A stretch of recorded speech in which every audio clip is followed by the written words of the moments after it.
All right. Good evening, all. Thank you for joining us for ANC3C's July Planning, Zoning, Housing, and Economic Development Committee meeting. We have a couple of items on the agenda this evening, starting with the Office of Planning being welcomed back again to do a presentation regarding the text and map amendments to create Cleveland Park Neighborhood Mixed Use Zone and Woodley Park Neighborhood Mixed Use Zone. The set down was approved at the Zoning Commission hearing on June 26th, and the case number is 2509. So, Maxine, will you be sharing your screen this evening?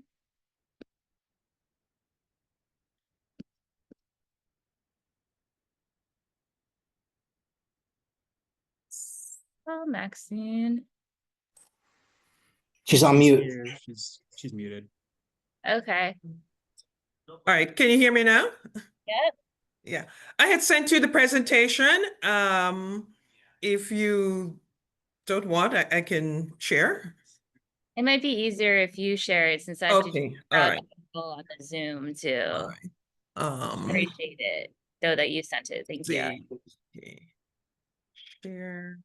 And I'm glad that we can see you because I believe you were disappearing behind your background at the zoning commission. Yes. Which is a mystery, but let's see here. Share. It's not coming up. Share sun. Okay. Are you seeing it now? I just clicked yes. You see the presentation? Okay, great. All right. Okay, so good evening all. Thank you for having me again. Again, my name is Maxine Brown Roberts, and I am with the Office of Planning. Joe Lawson may also be on here, but he was in another hearing, so I'm not sure if he has arrived as yet. Anyhow, so we're here for the proposed zoning for Cleveland Park and Woodley Park in Zoning Commission Case 2509. Let's see here. Okay. So the proposed zoning is the text amendment is to create a new Cleveland Park, which is on the left, the Cleveland Park Neighborhood Mixed Use Zone, also known as in the zoning NMU 8ACP, for properties fronting on Connecticut Avenue Northwest between Porter Street and Macomb Street and the Woodley Park Neighborhood Mixed Use Zone.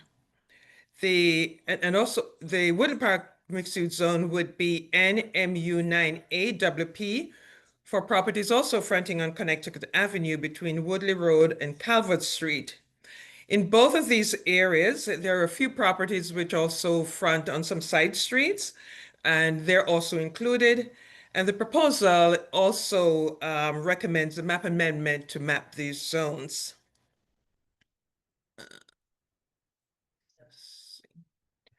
So regarding the comprehensive plan, the generalized policy map designates both areas as the Main Street mixed-use corridors. And these corridors are also within a future planning analysis area. And that planning analysis has taken place and resulted in the Connecticut Avenue Development Guidelines. The future land use map designates the Cleveland Park corridor for mixed medium density residential and moderate density commercial, and mixed high density residential and low density commercial for the Woodley Park corridor. The proposed zones are not inconsistent with the generalized policy map and the future land use map, as they would allow a mix of uses, particularly ground floor commercial uses and upper floor residential uses, including affordable housing. So discussions on the revitalization of both the neighborhood mixed-use corridors began in 2021 with the 2021 update of the comprehensive plan. and placed a strong emphasis on the provision of new housing and new affordable housing opportunities, particularly in areas such as the Rock Creek West Planning area, where there's a lack of dedicated affordable housing. So based on the Complan recommendation, the Connecticut Avenue Development Guidelines were developed, which also included review by HPRB, as the corridors are within the Cleveland Park and Woodley Park historic districts. The guidelines also addresses revitalization of public spaces and compatibility to adjacent lower density uses. The guidelines provide guidance to supplement the comprehensive plan direction regarding density and a mix of new zoning for the area, and proposed zoning incorporates many of the guidelines pertaining to building use and form. The guidelines do not recommend any specific zoning designation, but gives guidance for density, height, lot occupancy, or regulations to implement the policies of the comp plan. So not every provision of the guidelines are relevant to zoning or could be implemented through zoning. Provisions are outside of the scope of the zoning regulations would be relevant to other approved processes such as HPRB, DDOT, DDOE, or other relevant district agencies. So based on the recommendations of the comp plan for medium density residential and moderate density commercial, the development guidelines recommended an FAR of 5.0 and a height of 75 feet for Cleveland Park. So as seen on this slide, the guidelines provided illustrations of the recommended building heights and setbacks for protection along Connecticut Avenue, as well as for adjacent lower density uses where applicable. These illustrations are illustrations only and are not reflective of any particular project.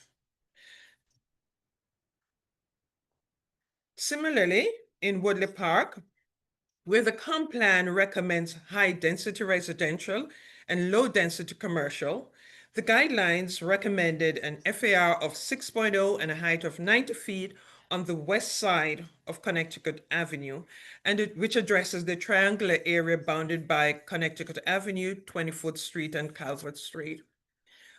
For the east side of Connecticut Avenue, a FAR of 5.5 and a height of 75 feet was recommended. Again, setbacks are provided as appropriate along Connecticut Avenue and from adjacent lower density residences. So the proposed text amendment, currently both areas are designated as neighborhood mixed use zones at higher density, and these were at lower density than is being proposed. So these higher density area reflects again the land use policy direction of the comp plan and more area specific provisions for constructions and additions through specific guidelines which are in the Connecticut Avenue Development Guidelines. Based on the recommendations of the comp plan for medium and high density development along Cleveland and Woodley Park corridors, and the recommended height and density recommended in the development guidelines, the proposed zones were created.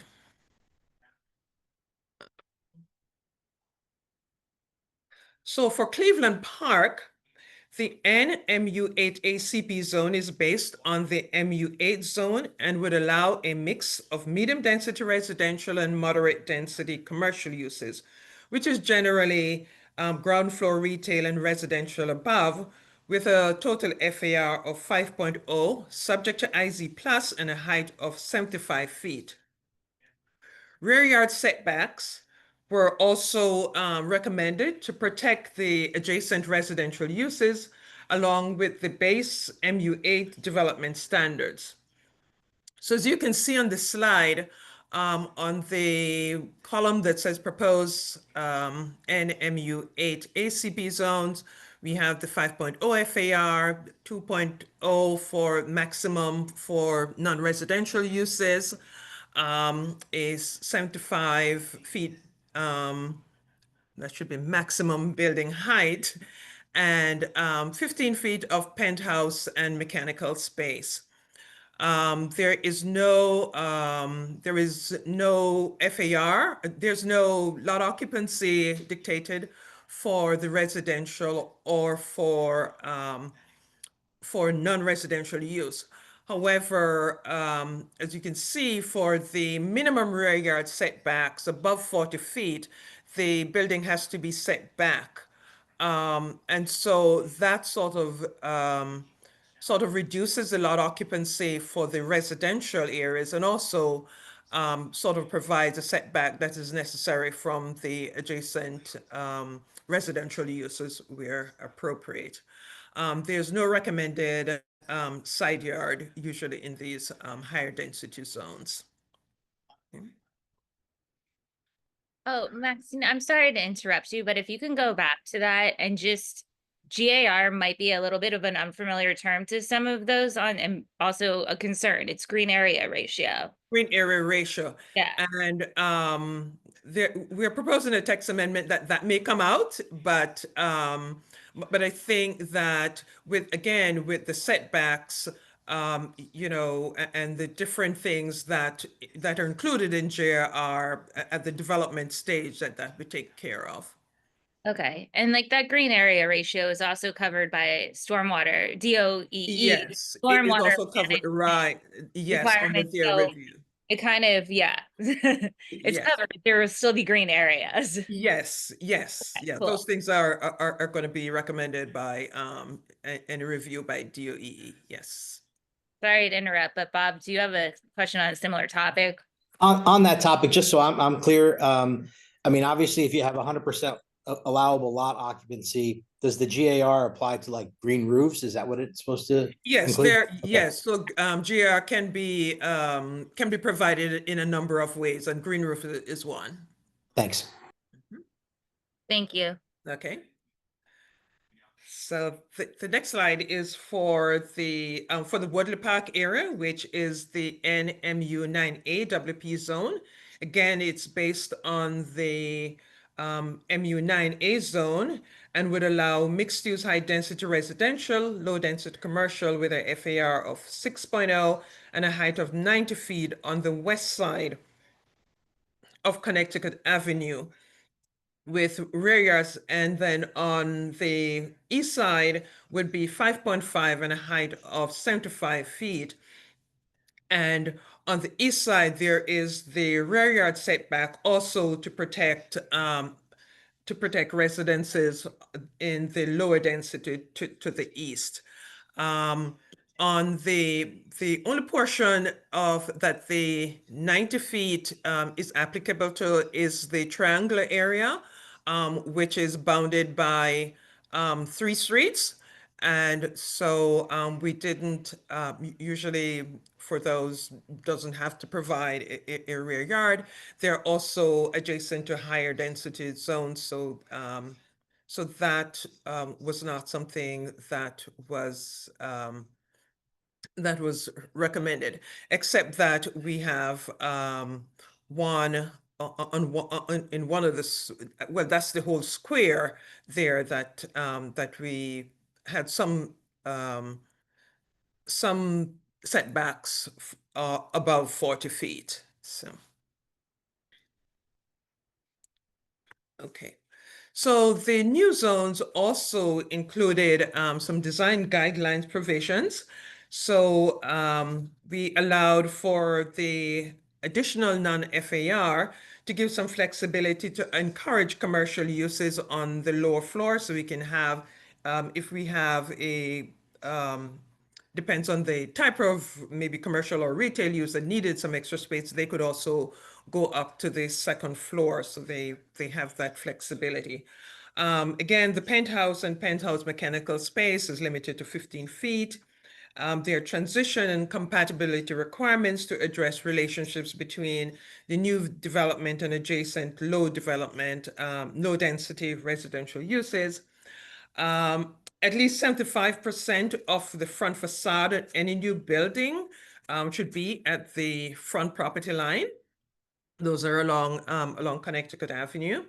And there's a minimum 30-foot door separations on the ground floor for new buildings so that we don't have a lot of blank walls, but we have a rhythm of openings along, especially along a long block. We recommend display windows with a minimum visibility depth of 10 feet into retail spaces. The buildings fronting on Connecticut Avenue that also front on a side street should put their residential entrances on the side streets. We require retail space to be accessed from Connecticut Avenue and that it be at grade with the sidewalk, and that parking and loading be accessed from any side streets or along the alleys. Sorry. Did you Uh-huh. have another question, Bob? Yeah, I think I got the answer in the explanation, but where it says minimum 30-foot door separations, I think that maybe should be maximum. What you're saying is you can't have anything more than a 30-foot stretch without having a door opening. Yes, that's correct. But in some cases, these old buildings have 15 or 16 Right. feet. Yeah. and So that's fine. it's only related to the new Yeah. buildings. Right. Okay. Thanks. So other changes include rezoning of a property in Cleveland Park that is split zoned, and that is split zoned with R1B and the NUM, the 4CP. And so we don't envision that that property would be developing at the higher density. And I think it's just a drawing of a line that error occurred. And so we're recommending that the higher density portion of that property be rezoned to R1B. There's a house there already, and so we don't really think that that is gonna be a high density development. In the Woodley Park area, there are two properties that that we're also recommending that they be rezoned to the RF1 zone. We heard from one of the property owners who said that he didn't want the property to be his property to be upzoned. In addition to that, we also took a look at it and see what the development was and sort of agreed. Those two properties are not fronting on either Connecticut Avenue or Calvert Street, and we thought that that was appropriate to rezone them to the RF1 zone. So those are two changes that we have made outside of the recommendation of the Connecticut Avenue plan. And then also we also looked at the issue of the eating and drinking establishment, which was mentioned in the framework plan. And also we heard from you and the ANC about getting rid of that requirement. I must also note that I did hear from others who had other opinions on that, and so we took both of those into consideration. We also spoke to DOB, who is really the people who implements this and keeps track. And just from our experience on this area and other neighborhood commercial areas, that this has always been a problem in that it is hard to track. There, some uses are, the names are, uses are changing over time. And so we took all of that into consideration and just thought that that this is something that we could get rid of in this area and exempt these two areas from that requirement. There's also not, as I said, there's not quite a good definition of what these the eating and drinking establishment covers. And so, but I think at a later time, the Office of Planning is also going to be looking at that to evaluate it for the other neighborhood commercial areas. But since we're doing this one at this time, we just decided to include it in this proposal also. So in summary, the proposed text amendment is not inconsistent with the comprehensive plan and the Connecticut Avenue development guidelines. And so the proposed zoning would support housing and affordable housing and encourages the expansion of the neighborhood commercial retail uses, and also addresses potential impact on adjacent residential uses and historic district. And I think one of the other advantage that this area has is that it's in a historic district. So every new project that comes in will go through a public review, and so the community can still have an input into those recommendations. Okay. Thank you, and I'm available for questions. Super, thank you. Bob, we're gonna let Rick go first this time, and then you, okay? Go ahead, Rick. Let's see, I am unmuted. First of all, thanks very much for this presentation. I have a few questions and I decided to hold them rather than interjecting during the presentation, so I hope you'll bear with me. Yeah, no First, problem. Ms. Brown Roberts, would you mind going back to, I think it's your slide 6, because I had a question on that. That's the elevation, I think for the the zoning changes. Cleveland Park. And I was wondering, in the diagrams there, are these just indicative, or are they reflective of what the zoning provides would be the front and rear setbacks? And I ask because I noticed that east side of Connecticut Avenue, there is step back both in the front and back. And on the west side, there is step back only on the Connecticut Avenue side. So, maybe you could explain the reasoning for those two different diagrams. Yeah. These were just illustrations that were used in the Connecticut Avenue Development Guidelines. But it's really just to show that, and to give some guidelines because the plan talks about transitioning and all that.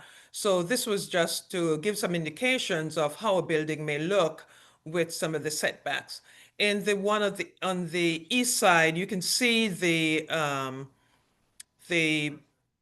residential, the smaller residential or lower residential areas, buildings. So what we are saying is that, I think in that zone, we're saying that you can go 40 feet. This illustrations, I think would be a little bit more than the 40 feet. So what we're proposing is to go up 40 feet before you have a setback.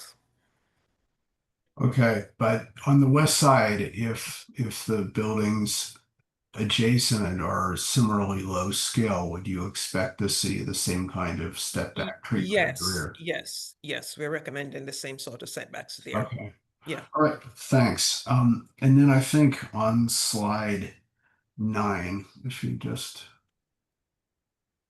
go to that, great. So just so the community is clear, maximum building height 75 feet maximum. Is that inclusive of the penthouse or No, excludes no. the penthouse? Per the zoning regulations, the penthouse is not calculated as part of the building height. Right. So if, say, a project sponsor developer wants to put a max out at 75 feet and then do a residential penthouse, the maximum height is 90 feet. Is that correct? So 75, yes, that would be about 90 feet, yes. Okay, and then But the 15-foot setback, again, you have to remember that the penthouse has setbacks also. Right. And in Woodley, I think most of the area covered by the new zoning would be then 90 feet plus 15 or 105. Yes. Okay. And then a couple other quick questions. First, does OP have some kind of a talking points sheet or a sort of a short brief that explains how the zoning is not inconsistent with the comprehensive plan, including the various applicable elements, such as the historic preservation elements, since both of these involve historic districts? It's outlined in the staff report. I can send that to you, or we can also create a cheat sheet if that's what you're calling. Yeah, I think that would be helpful, if you would, I think it'd be helpful for the community. And then last question, I promise. No Um, problem. In the for the map amendments and text amendments, has OP been able to reach out to community organizations? Yes, we prior to the Setdown meeting, we have spoken. I think we've had about 12 just on this zoning portion. We've had about 12 meetings so far. And this is going to continue after the break, after the summer break. We are open to anyone who wants us to talk to us about this. Okay. Well, okay, We're that available. I think that's important. And if you could maybe just let the commission know what community organizations you've been able to set up meetings with, because that's important that the community, be involved and understand this. I had heard from some folks in the Cleveland Park Community Organization, for example, that they had not met with OP, so it would be important to meet with them. Yes, if there is any other organization that that we need to reach out to, please let us know. We'd be willing to set up a time with them anytime. Okay, well, thank you for your patience in answering my questions. No problem. I gave a very comprehensive list of all of the organizations that OP should reach out to, and that was definitely one of them. So if they didn't respond, I don't know how much of it's on OP's fault. Also listed are these engagements between, I forget when you guys first came to us, when you were planning the set down report and when it was set down. In the set down report is all of the organizations that you've met with in that subsequent time, and also previously before during like the comp plan process. So there's a pretty exhaustive list in there. But again, they're committed to furthering engagement with the other groups, but I just don't want it to be out there that groups are being excluded from this conversation, because that is not the case at all.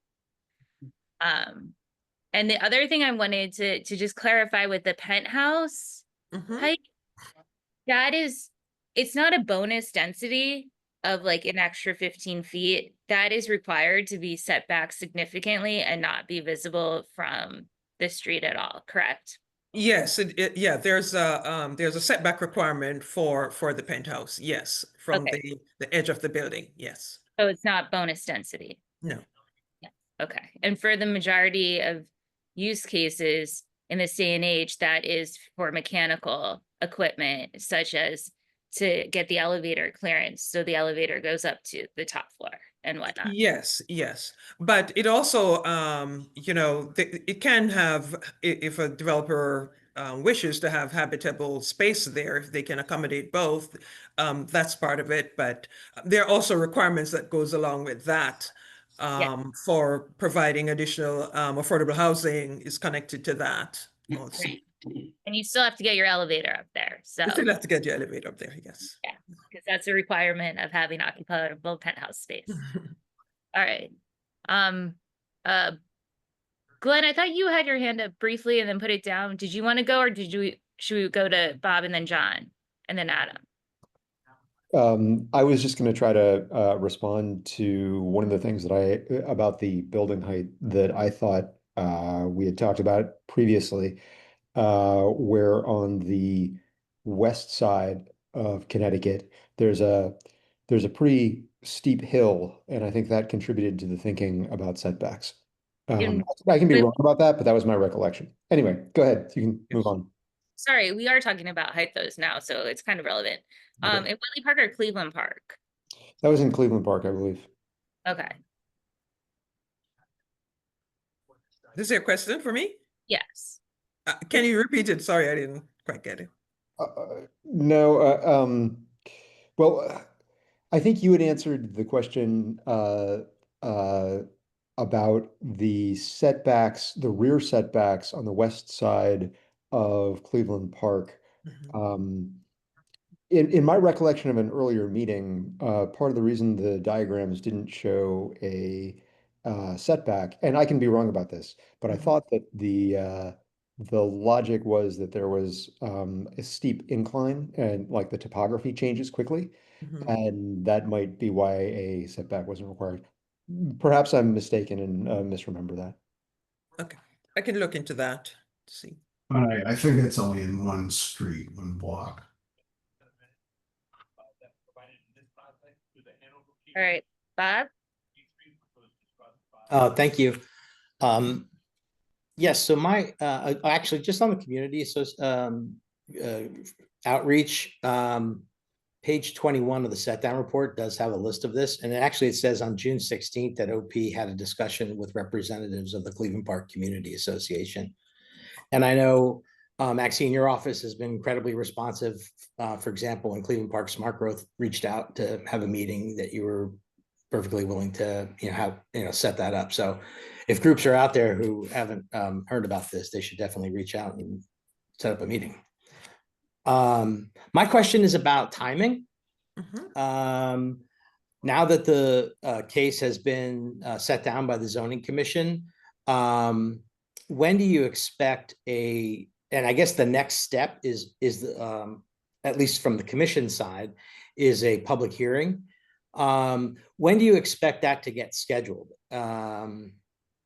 It's sometime in the fall, I guess, but I don't know if you had any clearer idea of when that might happen. No, I don't yet, because we have to work on the public hearing notice, and we work on that with the OZLD. And so that has to be done first. And based on that, then we'll be in the queue for a hearing date. We are hoping that we can get there before, Thanksgiving. Or something, October. That's what October, yeah, late October, we're hoping. So, Okay, that's helpful. And that'll be the time where the public, the ANC, community groups all have the opportunity to weigh in with the zoning commission on all of these. that's correct. Okay. All right, thank you. And are you going to be sending that notice via mail to all of the people within 200 feet of all these properties again?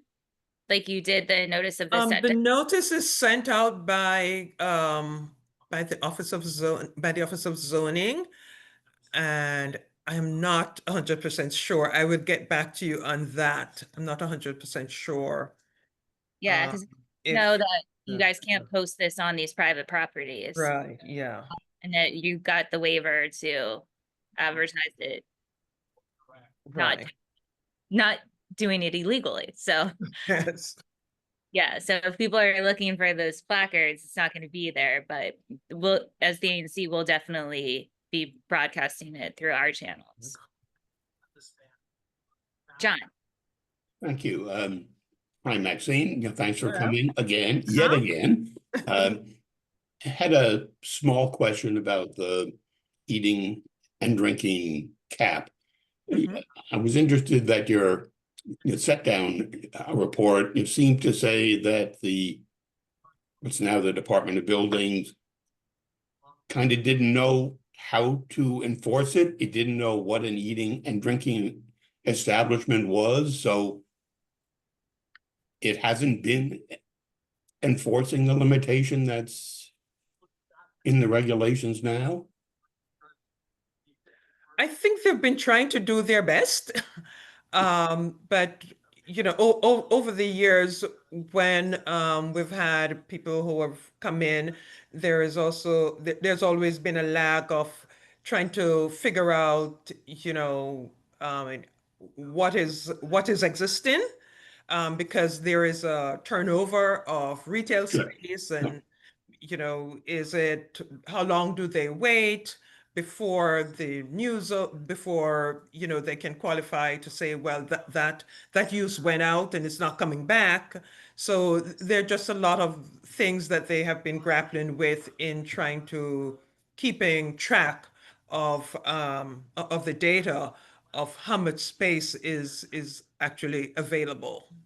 That because the zoning administrators always told us going back 20 years that they just went by the C of O. And if the C of O said it was a restaurant or eating, drinking establishment, that's what it was. Has that changed? I don't know. I don't want to speak much on their interpretation. Okay.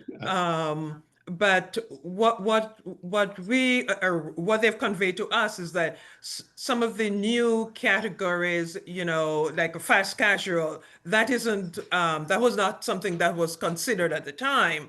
And so that's a use now that is being categorized as an eating and drinking establishment, and they're not quite sure if it meets that standard. I mean, I understand there was an issue at one point whether a fast casual was a fast food. And I think it was decided that it wasn't when the definition of fast food got changed, but eating and drinking establishment is defined in the zoning regulation. So I'm just puzzled why they are having a problem interpreting their own rules. And if they don't know what it is, how can they enforce the cap, not just in Woodley Park and Cleveland Park, but elsewhere in the city where there are caps? I know this is not a issue in particular for this zoning proceeding coming up, but it struck me that there is something wrong going on in the zoning administrator's office if they don't know what they're doing with this. But I thank think you I for should. your answers. Hi, John. Hi, Joel. Hey, how are you? Good to see you. Oh, always good to see you, Joel. Yeah, I'm here. But hi, everybody. Thanks for inviting us again. Joel Awesome with the Office of Planning. I've had a lot of conversations with the zoning administrator's office about this issue. I really think the issue in their mind is less, you know, what categories of things are considered eating and drinking establishments. I think they understand that fast casual, you know, fast food, restaurant, bar, all of those things are eating and drinking establishments. I think that's very clear. I think the part that is difficult for them to administer sometimes is determining the 25% or in some cases 50% of linear frontage. You know, there are some restaurants that have a small retail component, you know, so is that a retail space or is that a eating and drinking establishment space? You know, there are some cases where it's difficult even to get proper surveys of buildings to say, you know, is this retail establishment 30 feet of frontage or 32 feet of frontage? You know, and that may not sound like much, but in some cases it's a big difference. So I think it's those kinds of questions that are the ones that can be difficult. They're doing it, so they're enforcing it, but it is a very difficult rule for them to process and stay on top of and regulate over time. Yeah, Joel, I know that when this is back to 20 years ago, Bill Cruz was the zoning administrator. He came out and he had that, I don't know what it's called, but the thing that you roll on the ground to measure the frontage, and he went and did that both in Cleveland Park and Woodley Park. And the buildings haven't changed. Obviously, the tenants have, but that information is in the hands of the zoning administrator, and they ought to be using it. But I understand it's a challenge. Yeah, and I don't think they were saying that in particular Cleveland Park is a problem or Woodley Park. I think that they're talking more generally about the eating and drinking establishment limit that applies in a lot of parts of the city where buildings are changing. You know, and interior walls are coming down and spaces become twice as big or maybe not twice as, like, I mean, it's just difficult to do. They're doing their best and they're doing it, you know, but But that's not why we're proposing to remove this requirement. We're not proposing to remove it because it's an administrative burden. We're proposing to remove it because that was the request made of us, that it was time to remove it, and that it wasn't serving the neighborhoods well anymore. So that's why the proposal is to remove it. It's not because the ZA's office asked us to remove it. I think that they were not disappointed when we said that we were going to propose that. But this request did not come from the zoning administrator. It came from parts of the community. Thanks, Joel. I appreciate the background. And not to belabor the point, because we'll miss our next topic, which is a cannabis retailer, where excluding other retail opportunities, you tend to get an influx of some others like tanning salons and nail salons and cannabis retailers. So and there's also the fact that it costs labor. So this isn't like enforcing this costs money. Adam. Hi, sorry, I couldn't find the mute button. My question might be stupid, but in the Woodley Park district, you're talking about like a 12-foot maximum of 40 feet. This is, I'm sorry, for the minimum rear yard, except for square 2203. Where is square 2203? Like, is there an address attached to that? Just so I could visualize it.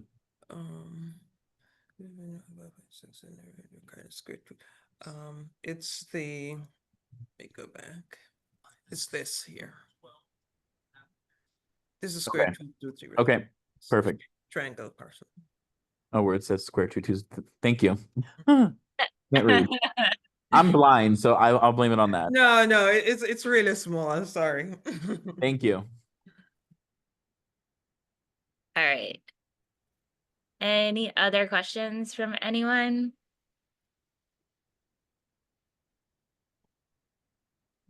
All right, well, thank you guys again. Bob has to sign up. Okay. Oh, Bob, go ahead. Yeah, I think I've asked this in the past meeting. I think it's always a good opportunity to bring it up, though, just in case members of the community have heard you talk about the prioritization of new housing and affordable housing. It very briefly. Can you just describe what IZ Plus means and how that is a new change to the zoning code and how that generally applies to these areas and what makes it different from regular IZ? Yes. So IZ Plus is usually applied in areas where we're given additional density. And it applies to map amendments. In this case, we're going to be, along with the text amendment, we're doing a map amendment. So we're given additional density. And so this is a way of getting some additional affordable units through the density that we're basically granting here. So anything over the base density is going to require that the additional affordable housing, and it's around 20%. I'm not sure. Joel, want to add? No, that was great, Maxine. I guess I would just say it would be to a maximum of 18 to 20% under IZ Plus. Under regular IZ, the maximum tends to be around 8 to 10%, sometimes a little bit more than that. So like Maxine said, it's a way to kind of get some additional affordable housing whenever a map amendment comes forward like this. It's the kind of affordable housing amount that would normally be expected through a planned unit development.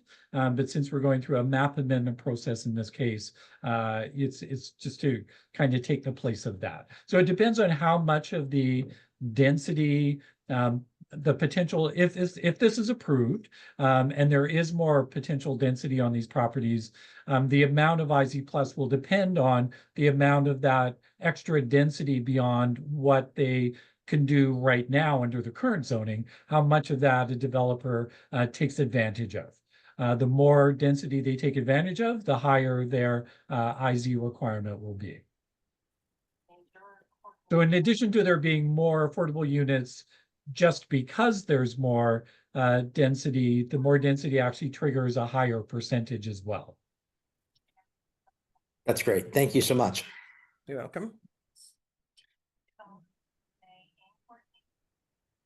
All right. Okay. Thank you all again.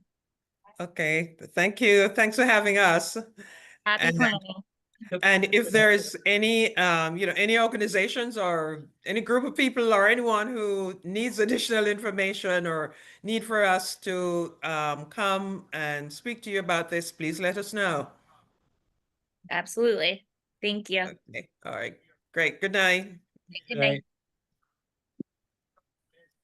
All right, the next item on the agenda is discussion of proposed ABCA proposal for street services for a license at 3400 Connecticut Northwest to permit a cannabis dispensary. However, I do not see anyone from the applicant whose name I recognize here, and they hadn't responded to my email. So we might need to put a pin in this, but they've been trying to apply for this ABCA cannabis license since like December of last year, had to be rescinded and resubmitted as late of May of this year. The description that the applicant provided me via email was that the dispensary will be a small, elegant, upscale business for quick pickup of cannabis products. There'll be no smoking consumption lounge. There will be no smoking anywhere near the premises. We will not permit that. We want to maintain the quality of life for all the people to enjoy Cleveland Park. We want to be compliant, quiet, and effectively serve the community with their medical needs. They were looking for us to grant a stipulated license. Not having any further information or being able to answer any questions or concerns on behalf of the applicant, we can leave it at that unless anyone has any general things. Oh, Bob and then Rick. Yeah, I guess, isn't there another one applying above 7-Eleven? Jay, was that your SMD? It is my SMD, but I don't remember getting anything about that. It's I'll check again. Maybe I just missed it, but I haven't heard anything about the space above the 7-Eleven. I think Okay. something might have came through like last summer on that one, but like sometimes these things get filed and then die and then like change into something else. Okay, and I mean, just if anyone knows, I know there's no one here from ABCA or the applicant, but I mean, are there generally restrictions on cannabis dispensaries, like where they can and can't be? I was going to ask Oh, about that, yes, Bob. I have a whole rundown for you, Bob. Let me tell you. There is a cannabis dispensary on Connecticut that if you ask DOB and DLCP is technically not supposed to be there because it's within 1 mile of 3 schools. But yet somehow got Do libraries count? No, actually, Libraries? let me address that if I could. So DC is kind of an anomaly. In Maryland, for example, public libraries do count. In DC, it restricts most licensed cannabis businesses within, I think it's 300 feet of a preschool or a school or a recreation center. It doesn't explicitly state libraries the way it does, for example, in the state of Maryland. However, public libraries under DC law are designated as drug-free zones. And that means that drug distribution activities, such as, the retail activities of a cannabis shop, are arguably not permissible within that radius of a library. So I was going to raise the question about whether they even have a legal authority to operate, in the proposed location, because it's clearly within 1,000 feet of the library. I'd submit it's probably within 300 or 400 feet of the library. That's ABCA's authority to determine, not the ANC's, because if it's not permitted by law, it's not permitted. And that's not really something that they can ask for a special exemption from. Right, but you know, the sort of better legal reasoning suggests that the drug-free zone, you know, also applies, notwithstanding the fact that DC law doesn't explicitly prohibit, you know, locating within, you know, a certain radius of a public library. To answer your question, there is regulations. Are they enforced? Might be a little questionable, but there are regulations, because I do know that they're not allowed to be within a mile of a school, but yet we have one within a mile of 3 schools on Connecticut Avenue.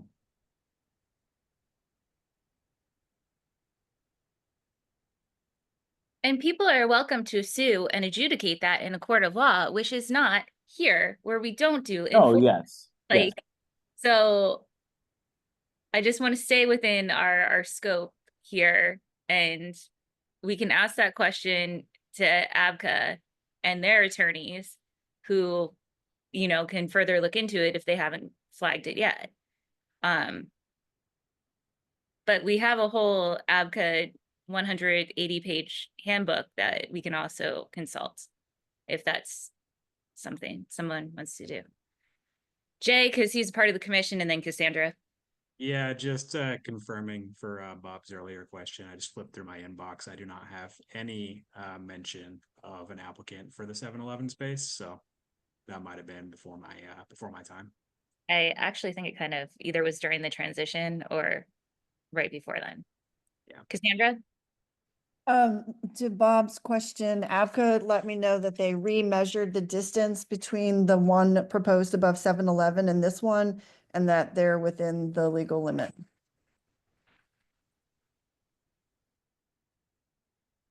So there's a limit between how close you could be to another dispensary. Yes. Yeah, that's And- true of wine and liquor stores too, actually. Okay. Oh. Huh. Sounds anti-competitive to me. I mean, you can just reclassify your wine store to be a restaurant with a endorsement to sell to goes. I mean. So we'll put a pin in this until we have an applicant to ask further questions. I mean, I can email and ask this information to the applicant. Do I trust the applicant will give me accurate information?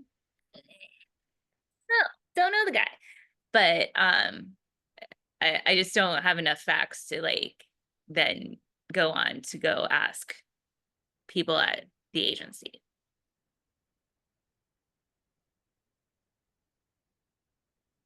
Okay, anything else on this?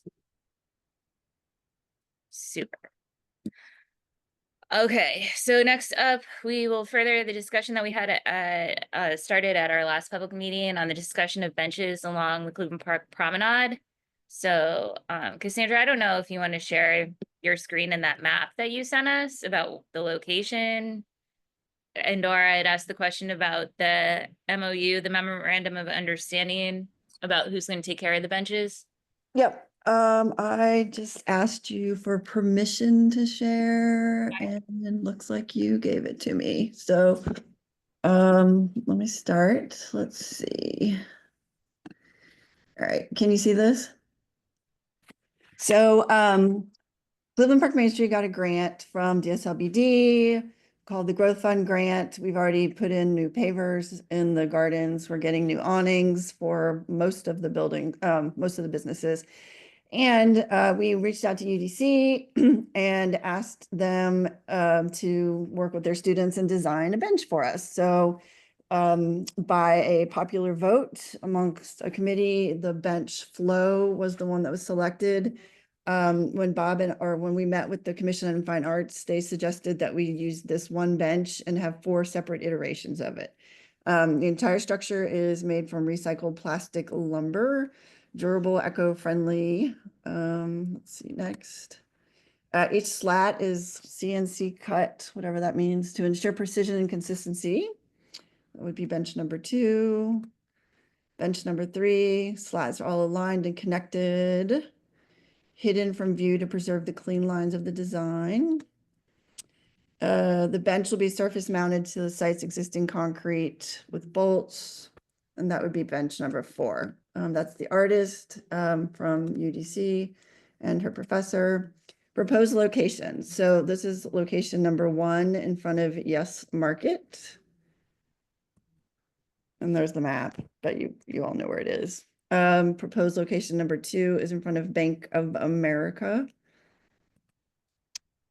CVS and Frame Mart. Any questions? Sorry, Cassandra, can you just go back to the diagram that showed the overall placement? This one? Yeah, so are they roughly evenly spaced? They're not, well, yeah, roughly. It was hard because of once you get south of Spices, you start running into more sidewalk cafes. So we were trying to keep them away from any business that could potentially open and want a sidewalk cafe as well, like if Mr. Chen's or Alvolo. So we put them by the ones that are pretty consistent right now as just retail. But I mean, that is your expectation, you know, let's say the cap on restaurants and bars gets lifted. I mean, what if one of the other retail, you know, locations wants to start serving liquor or food? I mean, would then Main Street feel like they needed to remove the bench in that location because they wanted a cafe, or will these benches stay? I mean, if someone took over one of the spaces and wanted to do a sidewalk cafe, then they could be moved. Oh. Yeah, I mean, I understand the desire to, you know, for a restaurant, say, to want to have sidewalk cafe and probably maximize its space, but if this is a public good funded by public money, I think the locations should be, you know, where they best serve the community, and I don't think there should be an expectation then that they're going to be removed. I'm Somebody confused. else wants a sidewalk cafe then. Well, but they're Bank of America, Yes Market, Frame Mart, and CVS. So Well, you know, I can't speculate on which one might become, you know, an eating and drinking establishment in the future. But anything is possible. so then we can't put benches anywhere? Well, I'm asking you the question. If we're trying to avoid doing it in front of restaurants, you know, and more restaurants appear in the future, are we going to have to relocate benches? I think the answer is that Move them. yes, the benches can be relocated. I mean, if it happens, Not, like, they're not soldered. I mean, they're going to be secured to the ground, but it's not like they're ingrained in concrete, correct. like encased in concrete. I guess that's more of what I wanted to go with. Like, we can remove the bolts and move them down. Correct. But I think all of those businesses have long-term leases in those buildings. So we're probably good for pretty long immediate future. But they're movable in that if you have the proper tools, you can move them, not the width. Okay, cool. Does that answer your question, Rick, or your concern? Yeah, it does. I mean, I just make the general observation that I think, you know, for use of the space, it all should be in balance. And, you know, just as there's an interest in, you know, having thriving retail, you know, there's also an interest in having, you know, usable public space that is attractive and serves a variety of users. So if we're putting the benches in, I do hope they stay. Me too. Okay. There's also other things to contend with that you can sort of pick up on the drawings, the detailed design drawings, where you have to contend when you're going to the public space committee with existing street infrastructure, like the bicycle racks, the trash, the litter bins, like that stuff. Because we don't want to like move everything around so that the benches are 25 yards from each other at a consistent clip. It's like it kind of has to blend in with other stuff going on. So that's a little bit of the challenge with like spacing them evenly. And don't forget the beautiful dog P block things. Okay. well, we were doing well, right up until that moment, if you want to know where you lost me. All And right. then Jay. Right. Thanks, Cassandra, for the presentation. I missed our last ANC meeting, so sorry this came up in a previous discussion, but have you spoken with the artist about the material for these benches and how well it's going to stand up to the elements just being in an outdoor space? Are they going to be, I mean, are they going to degrade in, rain, snow, intense heat, etc.? That is not a question that I've asked, but I can ask that question. Well, I it's think it'd be good to know, right? This is like Trex. right there on this where it says it's structured from fabricated from recycled plastic lumber, Mhm. and that's a known durable, eco-friendly material that's frequently used in this kind of public park kind of furniture vernacular of materials. Okay. It's like That is Trex decking. Yeah, exactly. Got it. Okay. That is something I did not know. And then second, just very minor question. I assume these are gonna face like into the promenade, right? They're not gonna be facing into the road. They're Okay. going to face the promenade, yes. Okay. All right. Perfect. Thank you. Thank you, Cassandra. You're welcome. I'm hoping you weren't objecting to that answer, Jay, and you really wanted to watch the traffic go by on Connecticut. Yeah, I love watching the cars. Absolutely. That's how the benches are in Kennedy Street. They face the parked cars and Kennedy Street, and I don't understand that. That is both sad and wrong. I agree. Adam, did you have something? My only question is why are we not putting any on the other side of the street? Is there just not enough room? There are some benches on the other side of the street. The DDOT Okay. called them. There are. Yeah, Okay. those were part of the package, the furniture package that came with the streetscape upgrade in the original design, because that never had a service lane. So that always had this space for more public benches. Okay. This is because there was a lane of cars. Yeah. I don't usually walk on the other side, so I was just wondering. Yeah. I forget how many there are, but there's not, I mean, feels like more than 2, less than like 8. Oh, it's way less than 8. It's Yeah. probably only 3. I can count next time I'm up there. They're mostly by the Uptown Theater. All right. Anyone else with any questions on this? Oh, I guess just one other question. If anything did happen to the benches, they were damaged for any reason, who would be you guys would be responsible for? Okay. Yep, All the right. Main Street would be responsible, and we submitted that in writing to DDOT. Oh, amazing. Okay. And that's why I was asking for that copy of the MOU, because that's a bit. Oh, I didn't realize you wanted a copy. I'm sorry. I can send Yeah, you. another ANC missed this step, and it was not pretty, which is why I'm trying to not do that again. Bob. Happy to. I send just it. wanted to comment that I love the fact that these were designed by a UDC student. That's really cool. Me too. I think that's exciting. Anyone have any questions? Good. All right. Does anyone else, Bob, did you want to bring up your 2 other topics for future discussion to just preview them quickly? Yeah, sure. There are the Office of Planning is going through a bunch of other text amendments to the zoning code. And one of them relates to alley lots and the construction of housing on alley lots. And I don't have it right in front of me, but there's some changes they're making, like getting rid of or minimizing the setbacks and lot coverage requirements to encourage these alley lots to be developed for housing.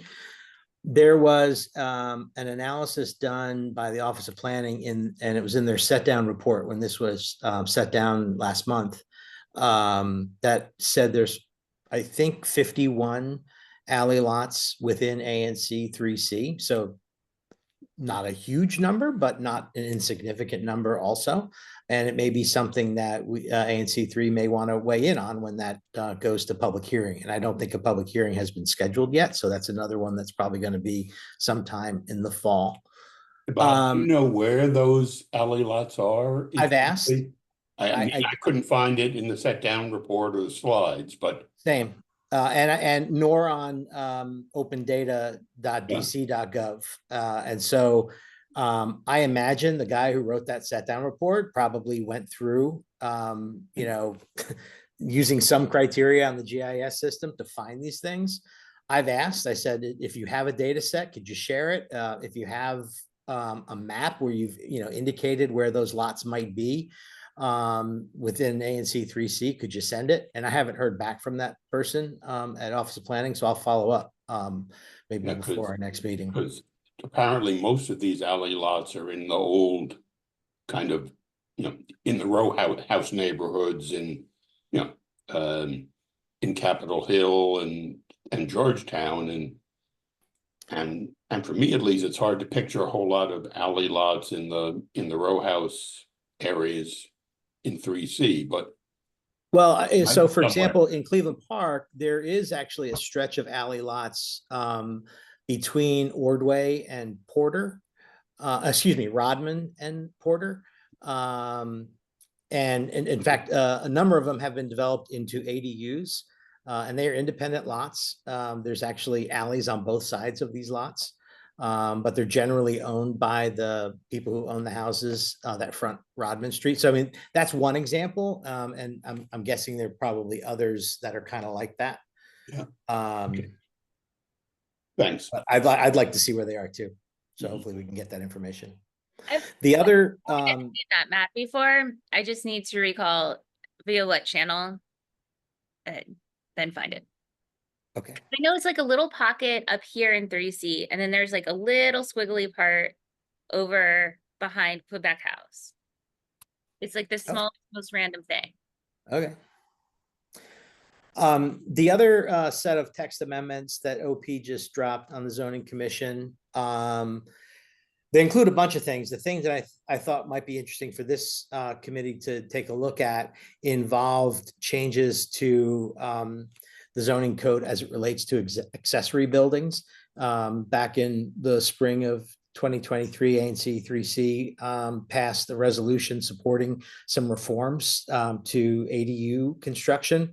One of them was an increase in the maximum square footage from the current 450 square feet to 600 square feet. That's something that is being recommended by the Office of Planning.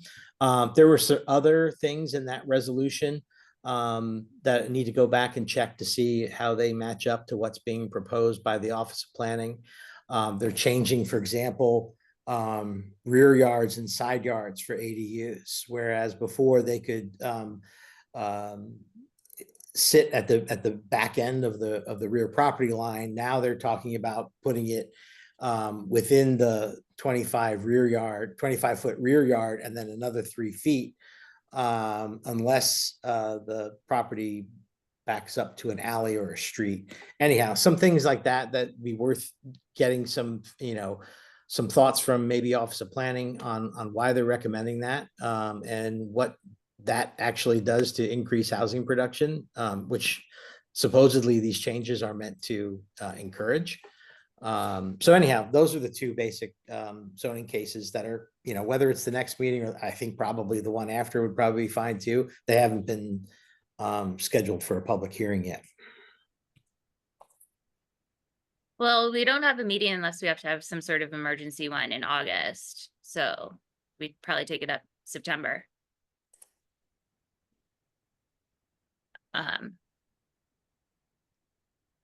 Okay. But yeah, I mean, nobody's having a meeting in August, so we'll be good. We can all do our research over the month of August and come back with some really good ideas. Okay. Anyone have anything else for this group? Jay, did you want to talk about your TOPA and ERAP? Yes, so we got I got an email about We all got it. we all got it. Okay. Well, About the rental act and all of the kind of really insidious provisions therein, gutting TOPA being the top of mind, but lots of other really horrible provisions in that bill for renters, for potential buyers, huge land grabs for Bowser to kind of dispose of public lands as she sees fit with minimal oversight. So we received some draft language in case we wanted to put together a resolution. I'm gonna put something together for 3C, and I'll be introducing that at the next full ANC meeting. Just so we're on record urging the council not to pass the Rental Act, because it is really just a terrible piece of legislation. If you haven't read it, I would encourage everyone to. yeah, Jay, so when you write that, because obviously after this meeting, I'm going to send out the call for agenda items because we notice that meeting next Monday. So if you want to send the draft of what you come up with in the next couple of days to the committee members and the commissioners, that Yeah, would be okay. super helpful. So then when we notice it next Monday, if people have time to put comments and edits in prior to that notice, that would be super helpful. And then Okay. still have that continued week to refine and iterate prior to our meeting on the 21st. 21st. Perfect. Well, I'll get something in the next couple of days for folks to mark up and edit. Well, yeah, and it's the resolution that this stuff was out of 1D and they're usually really solid. So Yeah, I'll take a really close look at what they wrote and edit it for our context as needed. awesome. Thank you. All right. Anybody, anything else? I just want to give you major props for coming up with happy planning. I have feel like that went unnoticed and I fell off my chair a little bit. So props to you. Seemed appropriate. They've been doing a lot with filing these map amendments lately, and some of these meetings go not as politely as ours do. Let me just put it that way. So I appreciate them. And like that our group is very respectful that they are human beings too. So if I can make them laugh a little too, let's do that. But thank you all. All right. See you all over the next few weeks. Thanks. Thanks much.